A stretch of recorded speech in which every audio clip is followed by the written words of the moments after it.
Hello, everyone, and welcome to the Asher Marketing Podcast. This podcast is brought to you by Asher Agency, a full-service marketing agency with offices in Indiana, West Virginia, and Washington, D.C. For nearly 50 years, Asher has helped our clients tell their stories, reach customers and prospects, and stand out from the crowd. To learn more about how we can help your company, visit asheragency.com or contact us at hello@asheragency.com. My guest is Randy Rusk. Randy, how are you doing? I'm great. Well, it's wild to be back. I know. 4 years. 4 years. You were, I think, How'd that happen? You were, I think, our fourth guest, if right my there. memory serves me well. And We it could was scroll back in the YouTube library. Yeah, Right. we're still winging it, but we were winging it even more at that time because it was in the middle of a pandemic and we had only done 3 of these. So. Well, and you were still, when I was like, okay, what is this exactly? You're like, well, we're kind of. Yeah. And Nick, our producer, who's off camera, his skills have improved exponentially. I'm still the same. I haven't gotten any better. So buckle up because it's going to be a fun ride. And you are on record as being one of the longer interviews. And I laugh because this is supposed to be the Asher Marketing Shortcast where we revisit a past guest. So we'll see if we can set the record for the longest shortcast. How's that? Yeah, sure. Yeah, we only have one other one, so it's not going to take much. Okay. Well, thanks for coming back. I'm ready. Really interested in hearing what you're doing today because when we last spoke, you were in, I think, your first attempt at headed towards retirement. And I think you may have even said, this is it for real after X date. I'm done. I'm off to retirement. And here you are 4 years later. So tell us a little bit about what you're doing now and what has motivated you to stay in the working world instead of going off into retirement. Well, one, I love working at Do It Best. Yeah. It's a You've great been there company. For 30 years. Okay. June 27th was my 30th anniversary. Yeah. It even saying that aloud still kind of hits me. Yeah. Because when I was 26 years old in 1994, I was walking into this place on Nelson Road, being introduced to people who'd been at there 25, 30 years. And I just thought, that's crazy. Yeah. How could you stay at one place that long? But here's why. Because Do It Best has encouraged, stretched, and grown me. And I this wasn't passively on my part. I was actively engaged in that. I looked for opportunities to grow and to provide additional value. But I came in with a telecommunications degree. That's what got my foot in the door. Worked in video studio for 10 years. Yep. Then did a 90-degree shift over and worked in human resources. And for a while, I thought, wow, this is going to be my career at Do It Best. And then after 7 years in that, then I got called to serve as communications director. It's like, okay, well, this is what I'm going to do. This is how I'll finish out my career. Did that for 12, was going to retire. Yep. And then was offered an opportunity to create a brand new role and lead the Do It Best Foundation. And all of that really, and I share this with new staff, is I earned my Do It Best degree. My degree in telecommunications from Indiana University, that's what got me in the door. Yeah.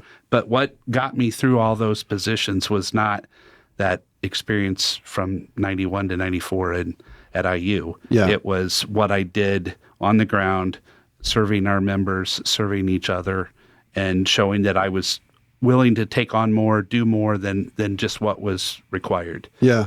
Well, there's a quote I read recently where the person said, and this is something I should have articulated a long time ago. They said that your college degree gets you your first job, but after that, the path is pretty unpredictable and really dependent upon what you do with that first opportunity. So it sounds like you're kind of a living example of that. I see too, sometimes there's a mindset that some have of like they're waiting to be asked. Yeah. Like, okay, hey, I'm good. Come promote me. Yeah. Put me into something. Yeah.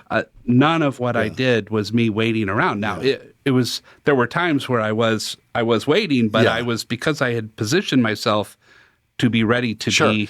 Well, it's like, I'm going to wait to exhibit leadership potential before somebody makes me a leader. It's like, no, you have to exhibit leadership potential and then you're put in that position.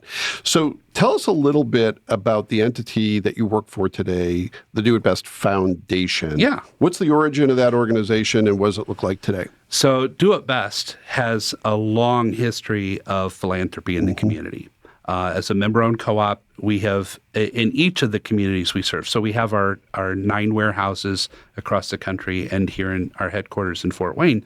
But we have always been connected with our local communities, supported the chamber, got connected with the schools and civic groups. We've always done something, but oftentimes it was smaller amounts of money, but spread very broadly. Sure. There was not, though, in hindsight, a really clear pathway to receive that philanthropy, nor would we really be able to give a consistent explanation as to why we were supporting groups. Sometimes it was who you asked and when, sometimes. Yeah. And so, but we also, the bigger thing was we knew we could do more and we could do what we were doing better. Yeah. And we could be serving and driving a bigger impact and creating a greater presence if we did something with more intentionality. And truthfully, you don't go into philanthropy for selfish reasons, but at the same time, if you're not getting something back as a byproduct, so staff awareness, engagement, the generation of people that are coming into the workforce today, they want to be a part of a company that is connected to community. Yep. And we didn't have a great story to tell. I mean, we had a story to tell, but it was... Yeah. So you're a really sophisticated organization, but from a charitable standpoint, not as sophisticated as you'd like to be. And we were doing some cool, big things, but we just didn't have... We weren't able to really communicate that story well to the community as to what we were supporting and why, nor could we show our team or even more broadly to our members and our vendors, hey, this is who we are. We're a member-owned, servant-led organization. Our philosophy is serving others as we would like to be served, and yet we really couldn't concurrently share that story as to how we were addressing philanthropy. Yeah. So, led by Dan Starr, our CEO, launched the Do It Best Foundation in the fall of 2019. Great time to launch a foundation right before a pandemic, right when you're getting ready to do a big fundraiser and really beef up your base. Then to go into a worldwide pandemic that basically put the skids on everything. But the organization persisted through that. We did. Yeah, there's a lot of organizations that started, launched in 2019 that aren't around anymore. So we had a slow build. Yeah. But that allowed us time to get some things worked out. But at the same time, it was being managed by a variety of people at Do It Best. We're holding supporting roles. And so a lot of people were thrown into the pot, but nobody was really the chef. There were a lot of people contributing, making great contributions, but there wasn't a collective ownership, but no individual person who owned that initiative. And even with that, it was running really well. Yeah. We were distributing some big grants. We did an event called the Big Give. $150,000 went to neighborhood health, which was the seed money that got them started on their ward neighborhood health center.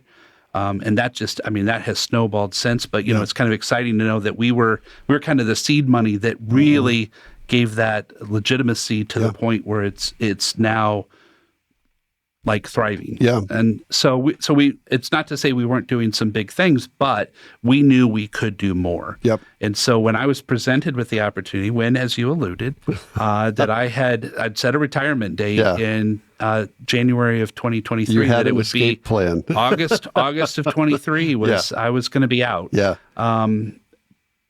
But I had an opportunity to create a new role. As executive director of the Do It Best Foundation, which was just going to be a kind of a short-term thing, just to kind of, hey, I'll do one more thing. I saw it as an opportunity to help. We had my in-laws were ailing, and so there were some good reasons to extend that stay a little bit, but at the same time, it allowed me to step out of my current role because I had already helped develop the person who was going to come in, Allison Meyer, who you've had on your program, but I was like, I can't stay in this role longer. She's ready. She needs to go, and I need to get out of the way. And this was an opportunity to have a nice, clean break to do that. Yep. and just to put some full-time energy and effort into, hey, is this worth the investment on Do It Best part to put somebody in charge of the foundation and see where it goes from there. Yeah. And that was how things started. And then we picked up some steam and we got some early wins, and I was able to do some things that, again, I was talking to you before we started recording about, I've had a career of, thinking about turning out hit records. Yep. And I was having some hits in my various roles in the video studio, HR, and communications. And now I'm playing my greatest hits. Yeah. And there's no shame in that. There's no, oh, sure. I like but it's fun because I'm now in a role that calls on all those past skills, and I'm able to take those experiences and play them into a new role that also has a window of time that I have set that I'm ready to do, which is, there's something liberating in that too, is knowing that my end is within my control, and I'm going to end it before I really want to. Yeah, I was talking with my wife over the weekend, just because I want to make sure we continue to be on the same page with what we do next. That boy, I could do this for another 5 years easily. I feel I've got it in me that I could do it, but at the same time, the reason I'm setting my retirement when I am is I'm ready to turn that over to somebody else and then go somewhere else, do something else, be somebody else. Well, in the legacy piece, you and I have chatted about how much that's been on your mind, right? Because there comes a point, as you've indicated, where your goals become, it's not so much that I want to personally break new ground for me. I want to take what I've learned and synthesize that in a way that allows other people to break new ground for them. It sounds like you're at that point in your career. And there was a LinkedIn post about when you started at Do It Best, running into people who had been at Do It Best for 40 years. And at the time, when you were new to Do It Best, it was kind of like, wow, that seems impossible that someone would be at this place for 40 years. Now you're 30 years in, and you're looking back. What does that look like from 2024's perspective as opposed to 30 years ago? Let me tell you a little bit of backstory about writing that post. At the end of April, I was going into work one day, and I had this really bad pain in my abdomen that I was going to just walk it off. But I got up to my desk, and some of my coworkers noticed right away I was not in good shape. And they were like, you need to go to the hospital. And I was like, no, I don't need to go to the hospital. I'll be fine. And then I promptly knocked over a bottle of water all over my desk, which that was like, oh, wait a minute, something's not right. I wouldn't do that. So I followed their advice. I went to the hospital, and I ended up spending 5 days there because I had a perforated colon. And they had said at the time that had I not gotten in there when I did, I could easily have ended up in surgery or a much longer stay. So 5 days in the hospital right before our big golf outing, on round-the-clock antibiotics for something I didn't even know I had, and then all of a sudden it happens, and there I am. And so the day, it was June 27th, it was my 30th anniversary, and that day I was getting my follow-up colonoscopy. And I knew going in, I was either going to go get a colonoscopy and then get out, and they're like, everything's fine, we'll see you in 5 years. I was going to come out of it and be in a bed, and they're going to say, hey, we need to schedule you for surgery. Or I didn't come out of it. And so before I went in, I wrote that LinkedIn post. Oh, wow. So that was right before. So I was on the cleanse, and I'm drinking the Gatorade. I've been there, and you can't do anything else.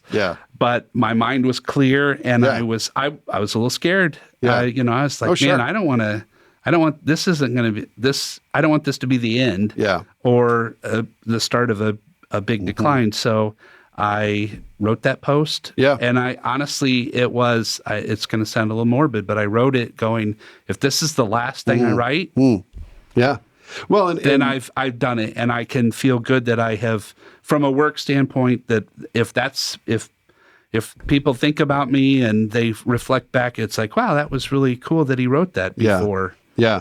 Well, and it's resonated with people, I think, as a result, understandably so. So now that you know the backstory, what do you hope people will hear in that message and the message that you're trying to leave as you enter this phase of your career, maybe the last phase of your career at Do It Best? That's what it's all about, isn't it? Yeah. It's that sense of purpose. And in my younger days, my ego was stroked, my cup was filled by my personal successes. That I got an attaboy, that I did something that got recognition. That really filled my cup. But as I've gotten older and maybe a little bit wiser, my cup gets filled when I'm filling other people's. Yeah. And as I looked in at that LinkedIn post, the people who contributed to my knowledge and experience, I listed them off, and there were many others that I didn't, but the people I did were people that, again, I was kind of thinking, like, if this is it, I want these people to know. Yeah. Yeah. Well, and if you look at your impact, and it goes beyond Northeast Indiana, but you and I know some of the same people by virtue of living in the same community. There's like a Randy Rusk tree with a lot of branches. Well, and it's taken a little while to realize, like, because I've never really thought about and it was the reaction to that LinkedIn post that just kind of had me thinking about, I know it sounds cliche, legacy, but sense of purpose. We're just like, wow, there are a lot of people who responded, and some of them even shared stories about moments where we intersected, and that they have a memory of me, of something that I said or did, that it's just kind of, it's like, wow, I actually handed my iPad over to my wife. I'm like, hey, there's some people who kind of like me. A little bit. But, I think it was just because they were things that I did just because they were the right things to do, as opposed to doing them to, and that's where that shift of legacy really changed. Legacy, before I was thinking about this very intentional, like, leaving my mark. And the reality is, when you do good in other people's lives, that is leaving your mark. And it isn't the big production things. It's like your legacy is built when you're not thinking about building a legacy. Right. It's the stuff that you just do that leaves an impact. And the response to that post is what that really hit me. I mean, just even thinking about it right now, I'm getting a little just because it really changed my way of thinking. But it also honestly helped me get ready for whatever I do next. Yeah. And this kind of next step in my wife and my lives, it's intentional disruption. It is, and some of it is doing my very best to get as much set up for success for the next person, but then to get out of the way. Yeah. Well, and I think a big piece of it too is being honest about some of the downsides of leaving a legacy and being in the same place for a long time. You being at Do It Best for 30 years, I've been at Asher for 20, and a lot of our identity is wrapped up in that.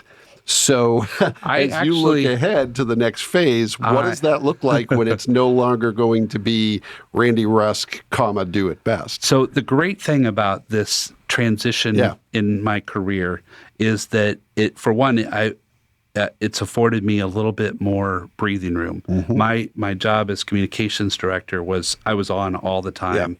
Lots of hours. And for much of that time, I really enjoyed that. Yeah. But it also left me very little time to think about the future. Yeah, and hard to think big picture when you have daily deadlines. Yeah. So moving into this role, I still have very much a full-time job, but I have a little bit more breathing room to be thinking about what's next. And I started to think, like, wow, on June 27th, 2025, I really truly am stepping out of here for the last time. Yeah. No more extensions, no more delays. This really is going to be it.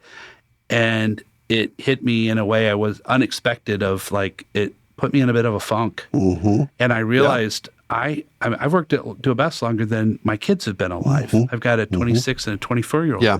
That's more ingrained in me. Yeah. And I've been married 33 years. Yeah. So my wife only has an edge by a few years. Yeah. And, it'd kind of be like, in a way, a divorce or a separation. Yeah. And so I actually sought out counseling. I ended up finding a really good counselor just to talk through, like, I need to, like, we talk about stickiness. I was sticky with Do It Best. The tentacles were intertwined, and we were Do It Best and Randy Rusk were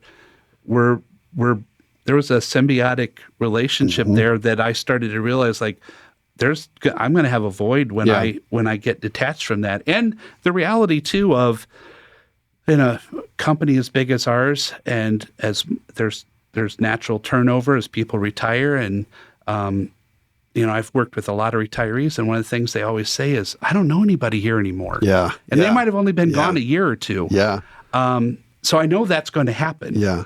And, that's a natural progression of things. But in this stage of life, you start to realize that, like, oh, wow, in a year from now, all the 30 years of stuff I've done, people may be using it, they may be interacting with it, but they don't know that it came from me or that I did it. And I will be, who's that? I remember, as an example, Don Wolf, president CEO, served for 25 years as leader of the company during its massive growth from the late 60s into early 2000s. So, I mean, he was the leader for a long time for the company. I mean, he was a big part of the growth of the company. And I was at a company event years after he retired, and another employee said, "Hey, who's that old guy?" And I was like, "Are you kidding me?" That's like Don Wolf. That is Don Wolf. But it made me realize, like, but it hits different when it's you, right? It's a degree of humility that, I had a taste of that. Nothing like, ending a stint with an employer you've been with for 30 years. But I took my first ever 2-week vacation this summer, and I came back and the place was better off because of my absence. I was like, they're going to be fine when I leave. And that's really part of it, is saying, hey, one of the things that makes this a great place to be is that there's a lot of great people here who they might benefit from the relationship. Hopefully they learn some things from me, but they're going to be fine. They're going to find their own way. Yeah, my time in HR really opened my eyes to that aspect, because I worked with people as they were moving into retirement where it was totally by their choice. Like, they were, in fact, it was, why are you leaving? You're at the prime, and then there were other people where they were leaving because it was time. And I always looked at it and I was like, man, I want to. There's a guy, Larry Penzinger, that I worked with, and Larry used to be in IT years ago, correct? He did everything. He was in marketing. He was in IT. Okay. He was in video production. I mean, I didn't consciously do it, but as I look back now, I followed his career path because I always admired. He made himself a utility player. Wherever you needed somebody, boy, you could put Larry in there. But when Larry left, when he retired, it was, why are you leaving? And I always thought, like, that's what I want to do. I want to be the guy who goes out maybe before everybody thinks it's time, instead of it's time. So two questions. You can answer both of them, or you can say, I'm just going to answer one and leave the other as a mystery. What do you hope to do between now and next June? What impact do you want to leave? That's question one. Question two is, what are you going to do next? I'll answer them both. Okay. So, because thinking about a lot of them. I want to make sure that I get someone on board and introduced to the network that I've helped build over the last year and a half, so that they can take the foundation of the foundation and really start building on that. One of the things that's been the greatest joy in my career, again, I probably realized it more after the fact, but when I left the video studio, we hired a guy named Lou Cuccinelli, who I'm sure you know. And now Lou has been on the podcast, and we'll be doing a shortcast episode where he'll be returning. But Lou came in and completely blew up what I did. I mean, he didn't destroy it, but he came at it with a completely different way. When I left HR, Celeste Stevens came in, and Celeste is now our director of HR. But I couldn't go back into HR and go, wait a minute, what are you guys are doing? It's completely different. And then as I've stepped out of communications now, it's been a year and a half. Allison has built her own team. They're doing things very differently than I would have done. But it's great. I love it. I love like being on the consumer side of it and watch them and see her succeed. And so for me, that aspect of like making sure that I'm doing everything I can so the next person can, and so far, my record has been whoever has followed me has had a great opportunity for success. Well, and you look at instead of like, yeah. Well, and you look at someone like Lou, not only did he have success at Do It Best, but now he's vice president of marketing for YMCA Greater Fort Wayne. How great is that? And there's that? Other examples. I mean, people who you helped set them on a trajectory where now they're probably starting to think about the legacy they want to leave, which is a great thing. All right, so what are you going to do next? So I've got this huge backpack full of experiences now in marketing and video production, telling stories, and I've also now had enough time on the not-for-profit side to see that I could make a big impact for some not-for-profits at the local level. Yeah.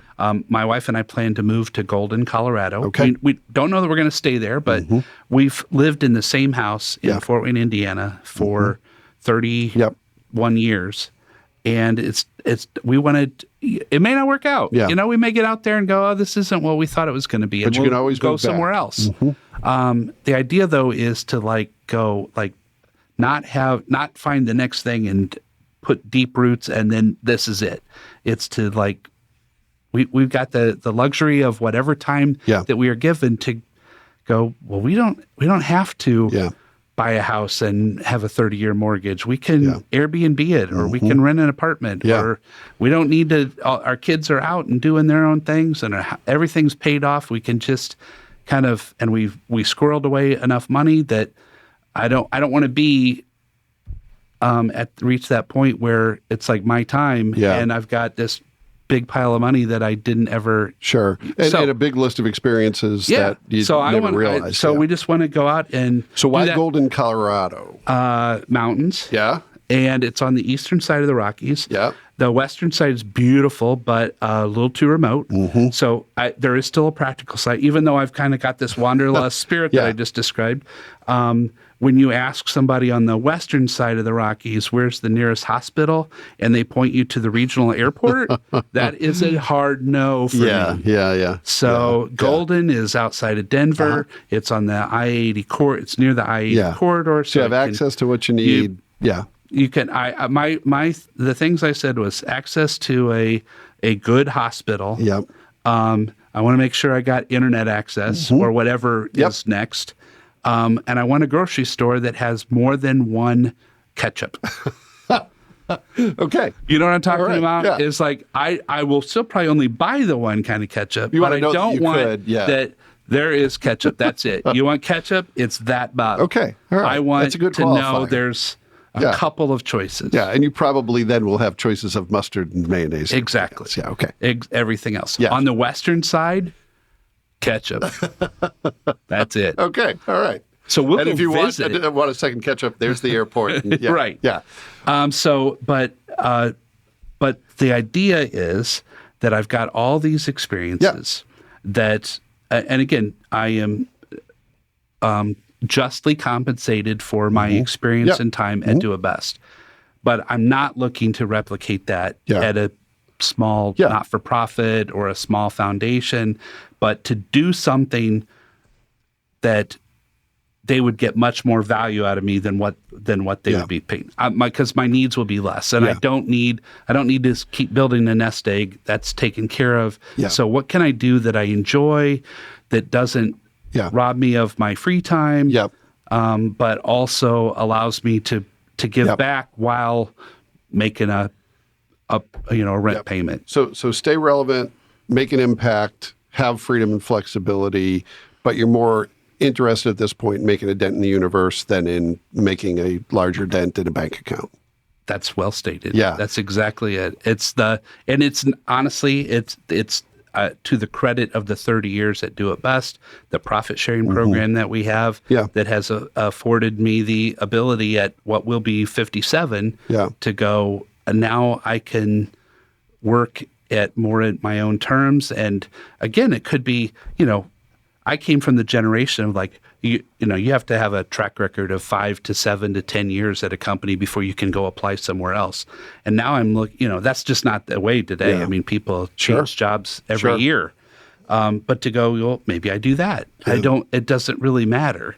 Like I want to go and like, if it's working, if it's good, if I'm feeling good, if you're feeling good, if we feel like we're making a difference, then I'm going to keep doing it. If not, then maybe I'll go do something else. So do you see yourself as either full-time or part-time with one organization or consulting to multiple, or is that all up for grabs? I think that's all up for grabs. That's a hard thing though for me. But that's cool. That's great. The planner in me wants to have it all figured out. And then I keep saying, well, because seriously, we're selling everything in our house. We're selling it all, we're giving it away.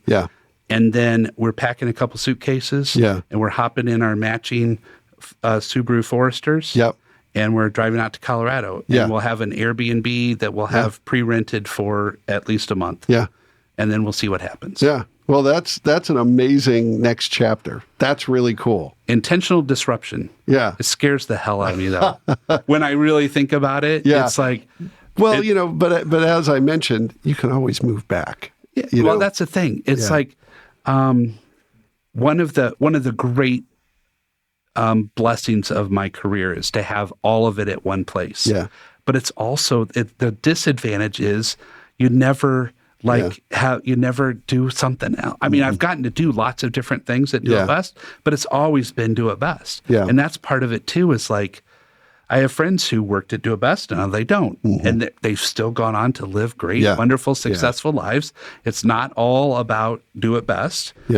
Although I'm like, well, what would that be like on the other side? And I know the reality is I will find some things that I like better than I did at Do It Best. There'll be a lot of things that was like, wow, Do It Best was so much better at this. And that truly is, in the not-for-profit world, one of the things I've really felt a calling for is to bring a little bit more of a business mindset to a not-for-profit world. That's been honestly the hardest adjustment for me coming into the foundation. Is everything moves at a very different pace than what I'm used to.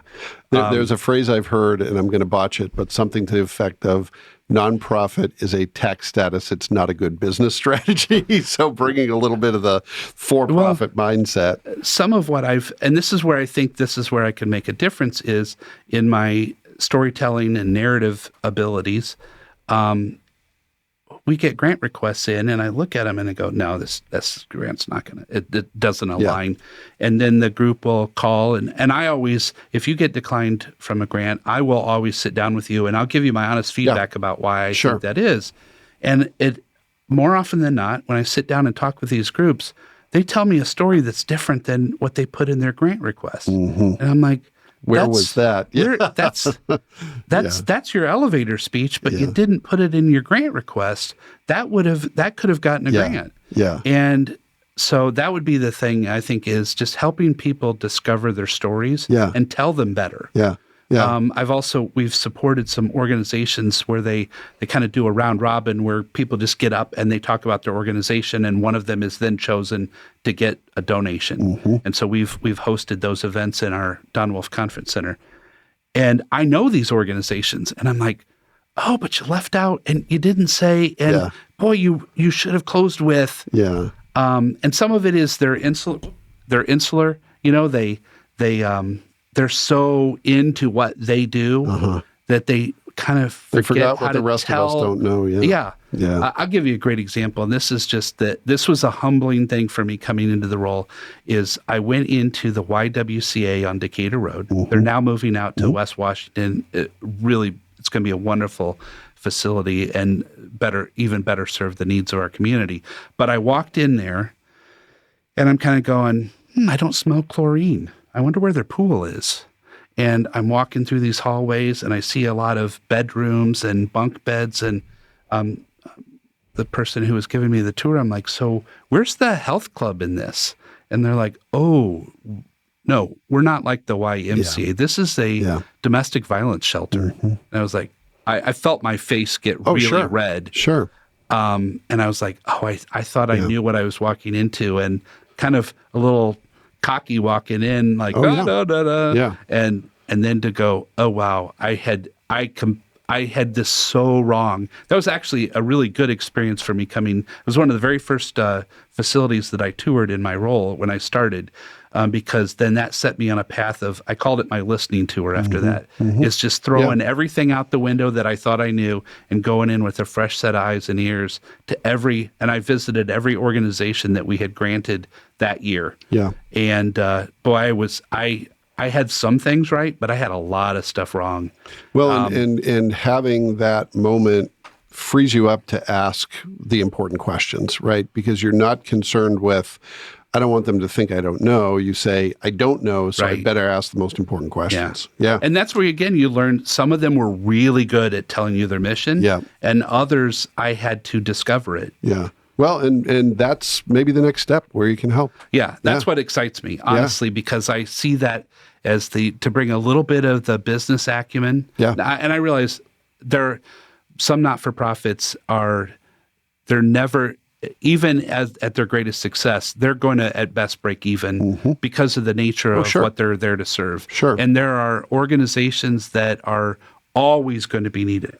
Just the other day, I was talking to somebody who sits on the board for a foundation, and he said, our success is going to be measured when we have achieved so much that we've become irrelevant, that we actually have, we've reached an end of our life cycle, and we stop because we have done what we needed to do. Yeah. Now, that's not true of every not-for-profit. I think of Turnstone. We're always going to need a Turnstone. There, unfortunately, because of genetics and birth challenges, there are always going to be kids and families dealing and working through the challenges of disabilities. And it's great that there are organizations like that are thriving. But what a mindset to go. We want to be so successful, we render ourselves irrelevant. We want to put ourselves out of business. That's a pretty interesting business model. Yeah. But most don't think that way. Yeah, for sure. And I just think I can, again, I'm still a newbie at this, and I don't want to sound like I'm some sage with the not-for-profit world, but I think I can sprinkle a little bit of business knowledge and acumen, and especially in the storytelling, and help them better tell and live their missions. Yeah, and continue to make that dent in the universe like you've been making. Yeah. I hope to. Yeah. And I think the greatest thing for me is to look at, as I'm at the tail end of my career, my oldest daughter works for the Center for Nonviolence. So she's now in the not-for-profit world, just cutting her teeth.